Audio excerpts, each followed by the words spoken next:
இன்னைக்கு சண்டே என்ன பண்றது அப்படின்னு சொல்லிட்டு எல்லாரும் பிளான் பண்ணோம். சரி மீன் பிடிக்க போலாமே அப்படின்னு எல்லாரும் சொன்னாங்க. சரி மீன் பிடிக்க தானே ஜாலியாக போலாமே அப்படின்னு சொல்லிட்டு கிளம்பியாச்சு. எங்கன்னு பார்த்தீங்கன்னா ஆறோ குளமோ இல்லைங்க, கடல் தான். எந்த ஊரில் இருக்க கடல் அப்படின்னு பார்த்தீங்கன்னா ராமநாதபுரம் மாவட்டத்து பக்கத்தில் இருக்கக்கூடிய சாயல்கடின்ற ஒரு சின்ன கடற்கரை கிராமம்.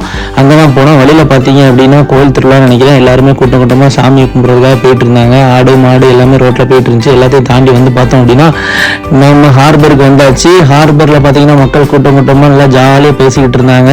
அவங்களெல்லாம் பார்த்து ரசிச்சுட்டு கடற்கரையெல்லாம் பார்த்து ஜாலியாக நல்லா காற்று வாங்கிட்டு தூண்டில போட ஆரம்பிச்சாச்சு. தூண்டில எங்கள் அத்தை நல்லா செட் பண்ணி கொடுத்தாரு. அதை வாங்கி கொண்டு போய் ஒரு ஓரமாக நின்று நம்ம இன்னைக்கு பெரிய மீனை பிடிக்கணும்னு சொல்லிட்டு ஒரு 2-3 தடவை போட்டு பார்த்தேன். மாட்டவே இல்லை. என்னடா இது இவ்வளோ தூரம் ட்ராவல் பண்ணியிருந்து ஒன்றுமே மாட்டலை அப்படின்னு பார்த்தோம். ஆனால் எனக்கு என்னமோ நான் பிடிக்கிற டைமிங் எது சரியில்லைன்னு நினைக்கிறேன். மீன் பிடிக்கிற யாராக இருந்தீங்கன்னா கரெக்டாக சொல்லுவீங்கன்னு நினைக்கிறேன். அதுக்கப்புறம் எனக்கு தான் மாட்டலையும் ஒய்ஃபுகளை கொடுப்பேன்னு சொல்லிட்டு பார்த்தேன். அவங்க அடம் பிடிச்சி தூக்கி போட்டு பார்த்தாங்க. திடீர்னு மாட்டுச்சுன்னு கத்துனாங்க. என்னன்னு பார்த்தா பாறையில் மாட்டிட்டு அப்புறம் என்ன கட்